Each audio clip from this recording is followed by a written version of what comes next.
evolution. That's a fact. Change happens. Change happens in life over time. There's no disputing that. Darwinism, the engine that drives that all is natural selection. That's a theory. And that theory can be supplanted by better evidence. Now, so far, the evidence has run pretty much in the favor of natural selection, but there's no guarantee it will stay that way. That's how science advances. The evidence seems to counteract the theory. You come up with a better theory that would make a different prediction, you test it. If you're right, then the theory has to change. If you're wrong, the theory stays the same. For the most part, natural selection has stayed pretty much the same since Darwin set it down. But why am I here today telling you about something that I admittedly know very little about? Because I got to be Darwin's lawyer just last month for a few days. And I do thank each and every one of you here who supported that effort. I know there were people in New Orleans and Baton Rouge, and I was up there last night, by the way, at your church speaking, so I'm glad I caught you all down here. I know there were people here who supported that effort and sent money. I know a couple of scientists from the university here who came up to testify for us. They weren't allowed to, but it was good to see them. Annabelle Gorham, are you here? There you are, dear. Thank you. She came up to Chattanooga with her husband and took me and my co-counsel out to dinner in one of those restaurants with refrigerated air. You'll note that even though the minister is hosting lunch, I haven't made dinner plans for later today, Annabelle, so if your calendar's open, so am I.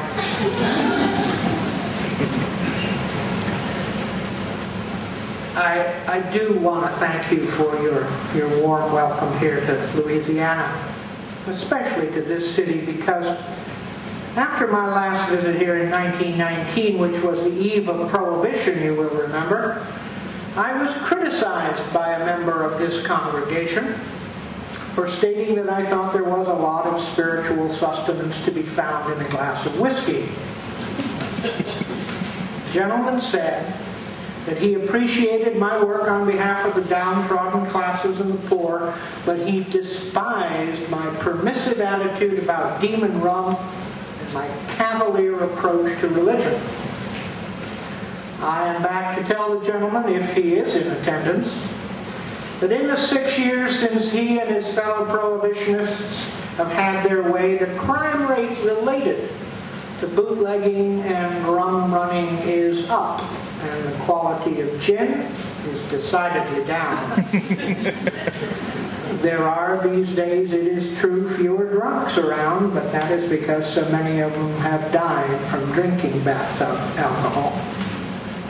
If the gentleman and his friends were truly concerned about the downtrodden and the oppressed, they would realize that there are a few things in such a life that make it more bearable.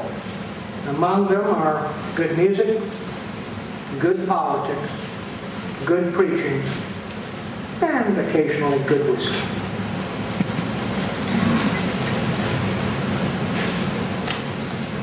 You've all read about the case, I suppose. Let me see if I can tell you a few things that might not have gotten into the paper or might have gotten misrepresented. They say I ridiculed the Bible in this case. Not so.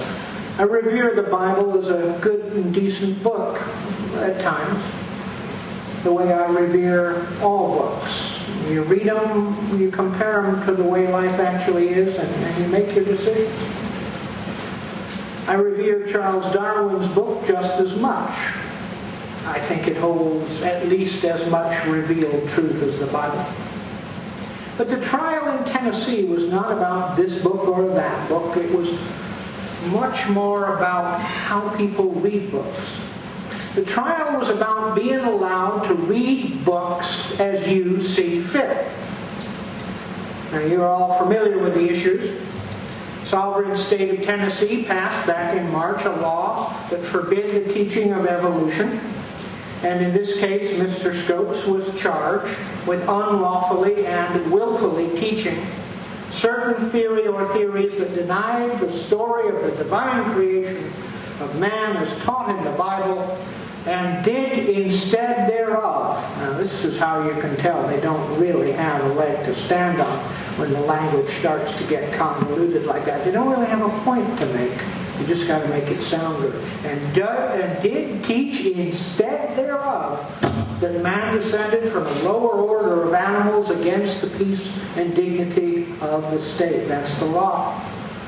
Our defense was quite simple and threefold. One, John Scope certainly taught evolution.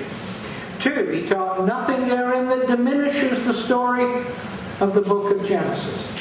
And three, that the peace and dignity of the state of Tennessee was in tatters the moment they passed that fool law. The law sets up one book over another. Something that the legislatures of Tennessee have neither the legal nor the intellectual capacity to accomplish.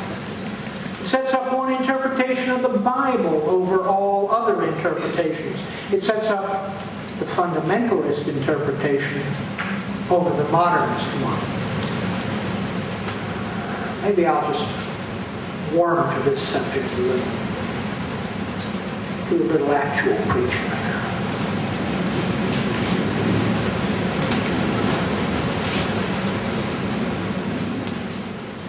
This law in Tennessee sets up the literal interpretation of the Bible as superior in law over the Anglican interpretation, the Unitarian interpretation. You do have a Unitarian interpretation of Scripture here, I assume. This law establishes one religion over all others, and according to our nation's Constitution, Amendment the First, that is clearly forbidden. Now, do I begrudge the fundamentalists their view of this book, their view of creation? I do not. They are welcome to it. Welcome to believe it, to preach it, to pray it, to sing it, to teach it to their children, to shout it from the rooftops, proselytize it on every street corner, so long as they do not use the majestic force of the law to compel other people to it. They are as welcome to their beliefs as the Quakers and the Universalists. But what would happen, I ask you, if those two faiths said, look, we're all reasonable people here in Louisiana. We know there's no proof for hell except parts of our summit. Heck, it ain't even mentioned in Scripture all that often, so let's just clear the matter up once and for all and have the Louisiana lawmakers outlaw hell. Would that be right? I ask you, friends, would that be right? No, it would not. It might be okay with you and me as an idea. The ethical culturalists and the Jews would say, some real sense in the state capital. But would it be right? Of course not. They, the fundamentalists, would say we were using the law to force our views on them, and they would be correct. And that's all we were looking for in Tennessee. What was correct. Not the truth, just what was right and proper and constitutional. Truth, we never had a prayer getting close to us, not any of us in that courtroom.